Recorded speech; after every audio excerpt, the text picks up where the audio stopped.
ज़रा बात करते हैं soft people to people contact की, जिसके अंदर फिल्म इंडस्ट्रीज़ का एक बहुत बड़ा और अहम रोल होता है।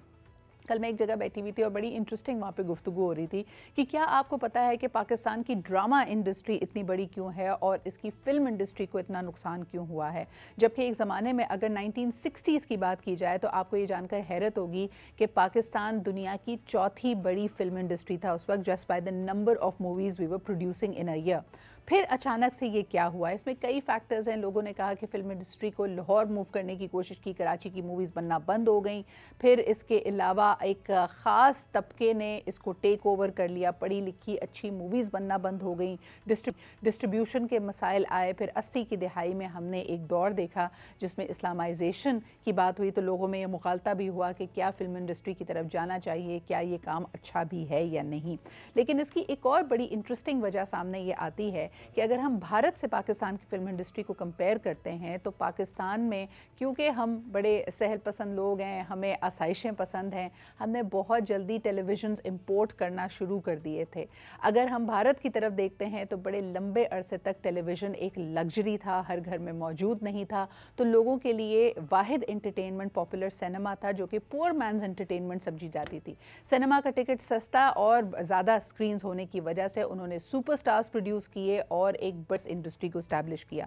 पाकिस्तान में आज भी यही मसाइल हैं। अगर हम OTT की बात करें, अगर हम नेटफ्लिक्स वगैरह की बात करें, स्मार्टफोन्स इस्तेमाल किए जाते हैं लेकिन टेलीविज़न जैसी पेनिट्रेशन नहीं है। अगर आप अपने स्टाफ को भी देखें, अपने घर में मौजूद हेल्प को देखें, या किसी भी लोअर तबके की भी बात करें, ऐसा नहीं कि मोहल्ले में एक टेलीविज़न है, छोटे छोटे घरों में भी हर एक के पास एक टीवी मौजूद है, जो कि पाकिस्तान की फ़िल्म इंडस्ट्री की ज़वाल की वजह बना। लेकिन आज हमारे साथ मौजूद है मायनाज writer and film producer Nasir Adeeb साहब, जिन्होंने बहुत सारे शाहकार क्रिएट किए। और यकीनन इनसे जब हम हाल अहवाल जानते हैं उस गोल्डन एरा का, तो बड़ी ज़बरदस्त बातें सुनने को मिलती हैं। अस्सलाम वालेकुम नासिर साहब, बहुत बहुत शुक्रिया वक्त निकालने के लिए। कैसी तबीयत है आपकी? वालेकुम अस्सलाम जी, मैं बिल्कुल ठीक हूँ अल्हम्दुलिल्लाह। नासिर साहब, मुझे बताइए कि वो जो गोल्डन एरा था जब पाकिस्तान के भी सुपरस्टार्स थे, दीबा जी की बात की जाए, हम आज भी जो गाने सुनते हैं ऐसा लगता है कि उनकी कोई मिसाल नहीं मिलती। ज़वाल पजीर पाकिस्तान की फ़िल्म इंडस्ट्री किस वजह से हुई? क्या आप भी इसमें एक वज़न देखते हैं कि टेलीविज़न ने आके फ़िल्म इंडस्ट्री को एक तरह से कॉम्पिटिशन दिया? जी देखिए, कंपटीशन तो ज़रूर मुतासर करता है किसी न किसी चीज़ को, लेकिन जो अदारा एक दफ़ा कायम हो जाता है, जिसकी जड़ें मजबूत हो, वो तूफानों में हिलता ज़रूर है, गिरते नहीं है। तो पाकिस्तान फिल्म इंडस्ट्री के सवाल की असल वजह जो है वो हुकूमत वक्त और हमारी सोसाइटी है। आप देखते हैं, मुझे याद है कि जब फिल्म देखकर हम आते थे तो हमारे वालिद साहब जो थे वो हमें कान पकड़वा देते थे कि तुमने फिल्म क्यों देखी। तो जिस मुआशरे में फिल्म देखना जुर्म हो, उस मुआशरे में उस सोसाइटी की या उस अदारे की सेकंड लाइन नहीं बनती। हमारी बदकिस्मती ये है कि हमने पाकिस्तान के अंदर, अब यहाँ से देखें, यहाँ आर्टिस्ट को कंजरी, आर्टिस्ट को कंजर, नाचने वाले का कोरियोग्राफर को नाचा, म्यूजिक डायरेक्टर को मराठी, ये कहा जाता है। तो इस सूरत हाल में आप मुझे बताएं कि कौन फैमिली होगी जो अपने बच्चे को कोरियोग्राफर, म्यूजिक डायरेक्टर या एक्टर या एक्ट्रेस बनाएगी। नासिर साहब, आपने बड़ा एक इंटरेस्टिंग लफ्ज़ का इस्तेमाल किया जब हम कहते हैं कि जो भी ये फ़नून लतीफ़ा से मुंसलिक लोगों को एक तरह से कभी कभार उनको बिगाड़ कर, उनकी छेड़ बनाकर उनको मीरासी कहा जाता है। मुझे इस लफ्ज़ में भी बड़ा इंटरेस्टिंग चीज़ ये लगती है कि उनकी मीरासी कहलाने की वजह ये थी कि उनका फ़न, उनका आर्ट, उनका विरसा था, उनकी मीरास थी। असल लफ्ज़ वहाँ से निकला था, लेकिन आपने सही फरमाया कि हमारे माशरे में उसको एक ताना बनाकर हमने उनके लिए पेश किया। मुझे ये बताइए, हालिया अभी आपके एक पॉडकास्ट के बड़े चर्चे हैं और अक्सर लोग सुनते ही पॉडकास्ट पुराने ज़माने की और पुरानी ज़बरदस्त बातों को एक तरह से रिविज़िट करते हैं। हम दुनिया भर में देखते हैं कि बड़ी फ़िल्म होती है तो कुछ लोग आकर बताते हैं कि ये फ़िल्म मुझे भी ऑफ़र हुई थी लेकिन मैंने उसको उस वक्त रिजेक्ट कर दिया। आपने पाकिस्तानी सुपरस्टार रीमा खान साहिबा का जिक्र किया कि आप नहीं समझते थे कि वो एक मौजू अदाकारा बन सकती हैं, लेकिन वक्त ने फिर उनको एक बड़ा सुपरस्टार बनाया। तो कभी पलट के आपने सोचा कि उस वक्त आपकी जजमेंट शायद गलत हो गई थी? जी बिल्कुल गलत हुई थी और उन्होंने गलत साबित कर दिया और इसका मैंने एतराफ़ भी किया है। मैंने ये कहा है कि मैंने और यूनुस मलिक ने उनको रिजेक्ट किया और फिर 19 में वो एकदम पहली फिल्म से सुपरस्टार बनकर सामने आई, और फिर उसके बाद मेरी तकरीबन हर फिल्म में बतौर हीरोइन काम करती नहीं। तो अंदाजे तो गलत हो जाते हैं, हम कोई आखिरी वो जज नहीं होते, उसमें कई चीजें इन्वॉल्व होती हैं। और इस बात का अच्छा, मुझे ये बताइएगा जी जी, एतराफ़ भी किया जी आपने। नासिर साहब, अगर मुझे याद है कि जब 90s में रीमा जी ने अपने आप को एज़ अ सुपरस्टार मनवाया, तो शान और रीमा जी बड़ी हिट जोड़ी साबित हुए, और बड़े अरसे के बाद अपने अपने बाबर अली की भी यहाँ पे ज़िक्र किया जाए, रेशम का भी ज़िक्र किया जाए, इन तमाम लोगों ने एक दफ़ा फिर मजबूर कर दिया देखने वालों को कि वो सिनेमा का रुख करें। तो इनकी क्या ख़ास बात थी, और 90 की दहाई में पाकिस्तानी सिनेमा के बारे में आप क्या कहेंगे जब रिवाइवल की एक कोशिश की जा रही थी? देखिए, उसकी खास बात सिर्फ इतनी थी कि जो फिल्मों का वो एक लाभ था जिसमें रीमा थी और बाबर अली थे और शान था, रेशम थी, वो फैमिली ओरिएंटेड फिल्में थी तकरीबन। तो उससे खवातीन ने फिल्मों का रुख किया, तो जिस फिल्म को खवातीन पसंद करती हैं उसमें हजूम आता है मर्दों का ऑटोमेटिकली। तो वो फिल्में जो इससे पहले बन रही थी, आपको पता है, उनमें अक्सरियत मेरी फिल्मों की थी, और मेरी फिल्में मैन ओरिएंटेड होती हैं, एक्शन होता था उसमें, तो उसको खवातीन इतना लाइक नहीं करती, मर्द लाइक करते हैं। तो उन्होंने पाकिस्तान फिल्म इंडस्ट्री की खवातीन को सनने की तरफ राग़ब किया, और फिर बाद में जैसे कि आप देखती है कि हर चीज में एक माफिया आ जाता है। जब फिल्म इंडस्ट्री टेक ओवर हो गई और उन लोगों के हाथों में आ गई जिनको फिल्म का पता नहीं था, या फिल्म के बारे में नहीं मालूम था, सिर्फ इतना पता था कि फिल्म से ये हमें फायदे हासिल होंगे, तो उसके बाद फिल्मों से खवातीन तो क्या मर्द भी दूर होते गए और हमारी इंडस्ट्री ज़वाल पजीर हो गई। बिल्कुल। आपके क्रिएटिव डिफरेंसेस नासिर साहब होते थे तो क्या करते थे? आप एक मुसन्निफ़ भी हैं, आपने फ़िल्में इतनी बनाई, इतना तजुर्बा था। जैसे आपने कहा जो फाइनेंसियर्स थे उनका टेलीविज़न यानी फ़िल्म इंडस्ट्री से कोई ताल्लुक़ नहीं था, और मैं टीवी मेरे मुँह से इसलिए भी निकल गया कि आज भी हम देखते हैं कि कई ऐसे चैनल ओनर्स और मालिकान हैं जिनका मीडिया से कोई ताल्लुक़ नहीं है। वो मीडिया को, टेलीविज़न की ज़बान को नहीं समझते, और वो मुख्तलिफ़ और बिज़नेसेस से ताल्लुक़ थे। तो क्या हमें फ़िल्म इंडस्ट्री से कुछ सीखना चाहिए कि जिस तरह यहाँ पे दूसरे फाइनेंसियर्स, दूसरे लोगों का गलबा हुआ और फिर ये ज़वाल पजीर हुआ, खुदा न खास्ता शायद टेलीविज़न को भी ये ख़तरा लाहक हो सकता है? जी देखिए, पाकिस्तान टेलीविजन को खतरा तो क्या, पाकिस्तान टेलीविजन का हाल जो है पाकिस्तान फिल्म इंडस्ट्री के लिए बुरा है। आप अगर 100 घरों का सर्वे करेंगी तो उन 100 घरों में 3 आदमी ऐसे, 3 घर ऐसे मिलेंगे जिनमें पीटीवी देखा जाता है, वरना पीटीवी नहीं देखा जाता। जबकि इससे पहले पीटीवी ने सिनेमा को इतना टफ टाइम दिया था, मुझे याद है कि जब रात को वारिस या अंधेरा उजाला और अनकही और ये ड्रामे चलते थे, तो जब ड्रामा खत्म होता था तो फैमिली जिस तरीके से बाहर जाती थी अपने घरों को वापस, जैसे सिनेमा का शो टूका है, क्योंकि जिस घर में टीवी होता था सारी फैमिली जमा हो जाती थी। और उस टीवी से, पीटीवी से हिंदुस्तान का जो फिल्म इंडस्ट्री थी वो भी खतरे का शिकार हुई, क्योंकि अमृतसर और चंडीगढ़ और ये लोग जहाँ टीवी जाता था वहाँ लोग सिनेमा नहीं देखते थे उस दौर में। तो उसके बाद आप देखिए, वो आज वही पीटीवी है जिसको कोई नहीं देखता।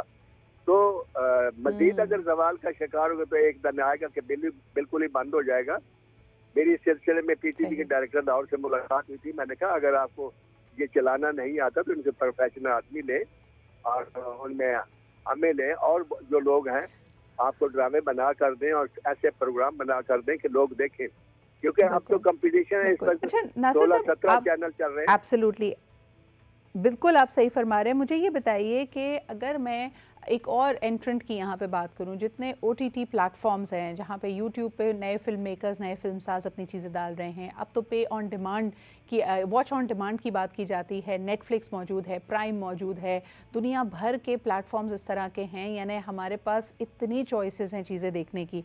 एक और चीज़ जिसमें बड़ा फ़र्क आया है is the art of story telling.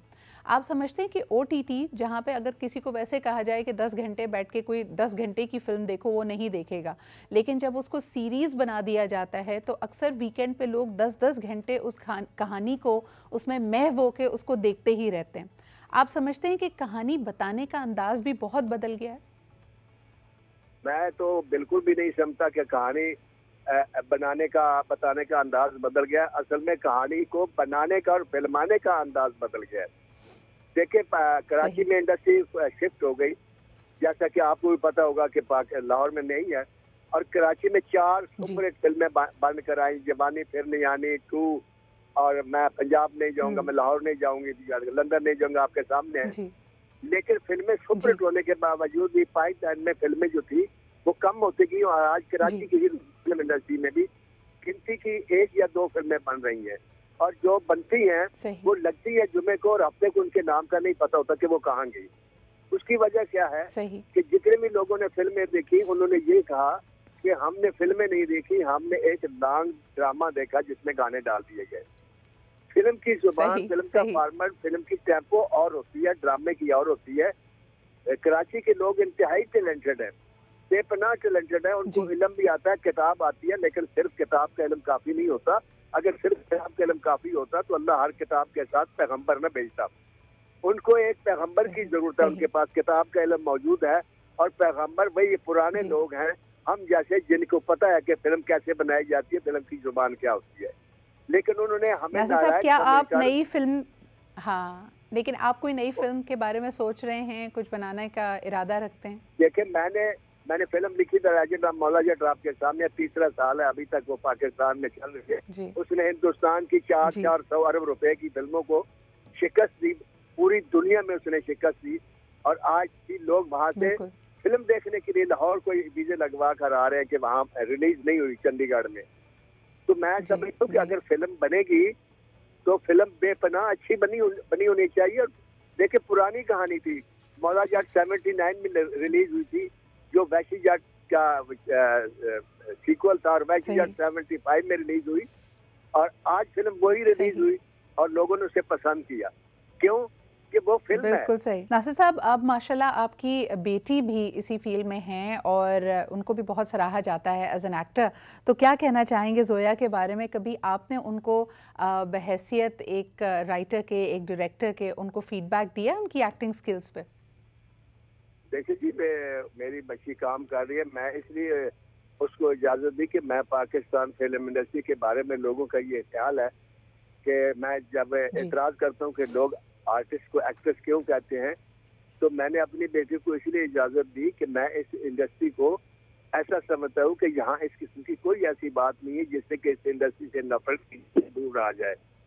लेकिन मैंने अपनी बच्ची को कभी बतौर आर्टिस्ट प्रमोट नहीं किया। उसकी वजह यह है कि मैंने उससे पहले दिन बताया था कि मैंने अपनी ज़िंदगी में आज तक कोई काम सिफारिश नहीं करवाया।